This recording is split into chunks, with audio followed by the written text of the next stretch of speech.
اسی طرح دیوبند میں بدھ کے دن ایک بازار لگا کرتا تھا جس میں آس پاس کے گاؤں والے اپنا اپنا سامان لا کر بیچا کرتے تھے، اور اس بازار میں عام طور پر گھریلو استعمال کی چیزیں سستے داموں مل جایا کرتی تھیں۔ اسے بدھ بازار کہا جاتا تھا۔ حضرت والد صاحب رحمۃ اللہ علیہ ایک مرتبہ اس بازار میں جاتے ہوئے مجھے بھی ساتھ لے گئے۔ اب یاد نہیں کہ انہوں نے وہاں سے کیا چیزیں خریدیں۔ وہ بازار بھی زیادہ تر گھریلو استعمال کی اجناس کا بازار تھا، اور اس میں بچوں کے مطلب کی کوئی خاص چیز تھی بھی نہیں۔ چنانچہ اس روز بھی انہوں نے مجھے کچھ نہ دلایا، یہاں تک کہ واپسی شروع ہو گئی۔ ایک آخری دکان میں چینی کے بنے ہوئے بتاشوں کا ڈھیر لگا ہوا تھا۔ جب ہم وہاں سے گزرے تو مجھ سے نہ رہا گیا، اور میں نے حضرت والد صاحب رحمۃ اللہ علیہ سے کہا، ابا جی بتاشوں کا بھاؤ ہی پوچھ لو۔ اور اس طرح والد صاحب رحمۃ اللہ علیہ کو ان کا بھولا ہوا فریضہ یاد دلایا۔ ہمارا گھر دیوبند کے جس محلے میں تھا اسے بڑے بھائیوں کا محلہ کہا جاتا تھا۔ دراصل ہمارے جد امجد کی اولاد بڑے بھائی کہلاتی تھی، اور انہی کے نام پر محلے کا نام بھی مشہور ہو گیا تھا۔ ہمارے گھر کے صدر دروازے کی طرف جو مشرق میں تھا، وہ چھوٹی سی سڑک تھی جو مسلمانوں کی آبادی کو ہندوؤں کی آبادی سے ممتاز کرتی تھی۔ اس سڑک پر ہمارے گھر کے دوسری طرف تمام تر ہندو آباد تھے، لیکن ان سے پڑوس کے اچھے تعلقات قائم تھے۔ ہمارے گھر کے سامنے اسی سڑک پر ایک آٹے کا کارخانہ تھا جسے ہم انجن کہا کرتے تھے۔ مجھے یاد ہے کہ اس میں ایک مرتبہ آگ لگ گئی تو سب سے پہلے حضرت والد صاحب رحمۃ اللہ علیہ ان کی مدد کو پہنچے، اور دیر تک آگ بجھانے کے لیے پانی اور زمین سے کھودی ہوئی مٹی ڈالنے کے کام میں مصروف رہے۔ غیر مسلم پڑوسیوں کے ساتھ حسن سلوک ہمارے سارے اکابر کا خاص وصف تھا۔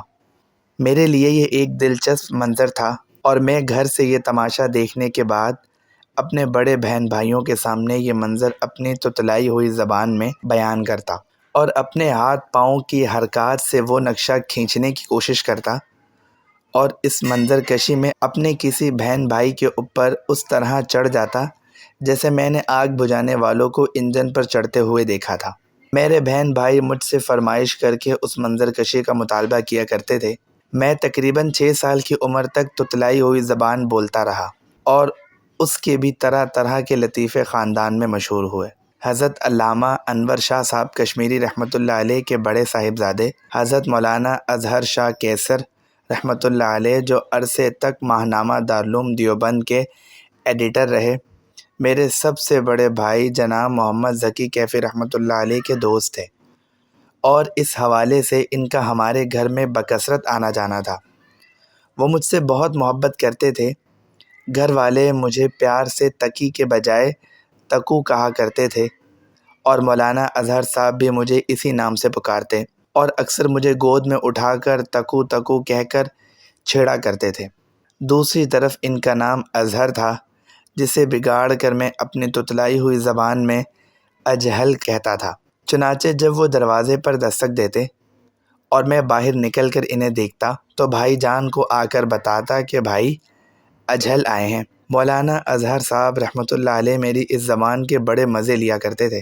چنانچہ پاکستان آنے کے بعد جب میری ادارت میں ماہنامہ البلاغ جاری ہوا اور اس کا پہلا شمارہ مولانا رحمۃ اللہ علیہ کے پاس پہنچا، جو سالہ سال کے بعد میرے نام ان کا پہلا خط تھا کہ اب تو آپ مولانا محمد تقی عثمانی ہیں، لیکن میرے نزدیک آپ وہی تقو میاں ہیں جو مجھے اجہل کہا کرتے تھے، اور خط کے آخر میں اپنے نام کی جگہ لکھا، وہی آپ کا اجہل بھائی۔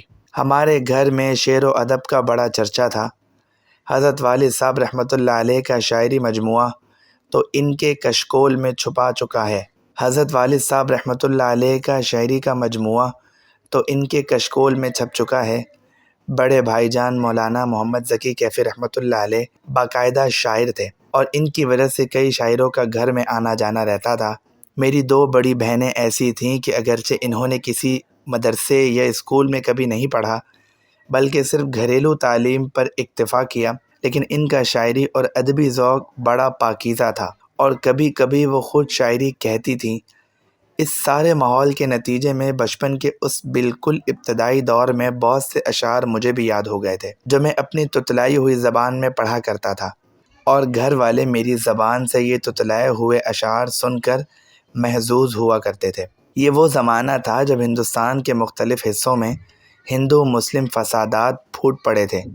ایک ایسا ہی فساد گڈ مکٹیشر میں ہوا تو وہاں کے ایک شاعر نے اس فساد کا نقشہ ایک نظم میں بڑے دردناک انداز میں کھینچا تھا۔ اس نظم کے یہ اشعار مجھے اسی وقت سے یاد ہیں۔ کیا کیا ہوا موجودہ حکومت کے سہارے، گنگا کے کنارے گھر چلتے تھے اڑتے تھے ہواؤں میں شرارے، گنگا کے کنارے بوسے جنہیں ماں باپ دیا کرتے تھے 100 بار، کرتے تھے جنہیں پیار کفار نے نیزے انہی رخساروں پہ مارے، گنگا کے کنارے۔ میری وہ بہن جو بہنوں سے سب سے چھوٹی اور 4 بھائیوں سے بڑی ہیں اور ہم انہیں چھوٹی آپا کہتے ہیں اور بفضل تعالی حیات ہیں، انہوں نے مجھے یہ نظم کسی وقت اچھے سے ترنم سے سنا دی تھی۔ وہ مجھے اتنی پسند آ گئی کہ جب تک میں ان کے منہ سے وہ نظم نہ سن لیتا سوتا نہیں تھا۔ چنانچہ وہ اس نظم سے میری لوری کا کام لیا کرتی تھی اور بعد میں نے ان سے خطاب کرتے ہوئے انہی کے بارے میں ایک نظم کہی تھی جس کا مطالعہ یہ تھا: چھوٹی آپا میری اس نظم کا عنوان تم ہو اس بزم کی تزین کا سما تم ہو۔ اس کے آخری شعر میں اسی لوری کی طرف اشارہ ہے: لوریوں میں بھی مجھے درس دیے ہیں تم نے، ہاں میری بہن میری دوست میری ماں تم ہو۔ اس کے علاوہ قصبے بھر میں پاکستان بنانے کی تحریک چلی تو شاعروں نے اس کی حمایت میں جو شیلی نظمیں کہیں اور وہ میں نے کہیں سے سن لیں تو اپنی تتلائی ہوئی زبان میں انہیں نہ جانے کس طرح بگاڑ کر دہرانا شروع کر دیا۔ مولانا عامر عثمانی رحمۃ اللہ علیہ کی یہ نظم اس زمانے میں بڑی مقبول اور مشہور ہوئی تھی: یا رنج و بلا کا خوف نہ کر، یا نام نہ لے آزادی کا، گر دار و رسن کی تاب نہیں الزام نہ لے آزادی کا۔ نیز ان کی ایک نظم یہ تھی: اگر لینی ہے آزادی تو مسلم لیگ میں آؤ، اخوت کا علم لے کر جہان کفر پر چھاؤ۔ میں اس جیسی نظموں کو سمجھے بوجھے بغیر بگاڑ کر تتلائی ہوئی زبان میں پڑھتا اور گھر والے اس سے مزے لیتے تھے۔